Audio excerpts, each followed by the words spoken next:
ये देखिए बड़ी महारत का काम होता है, जिस तरह से गाड़ी को मुंतकिल किया जा रहा है, इसकी बाकायदा मेजरमेंट की जाती है। मेजरमेंट करने के बाद इसको फिर इस ट्रक के ऊपर लोड किया जाता है। ये देखें,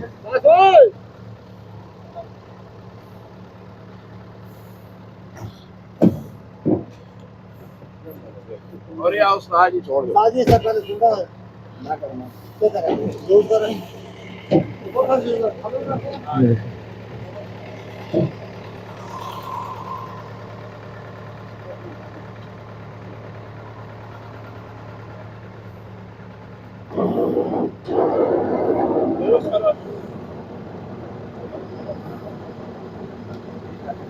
BY272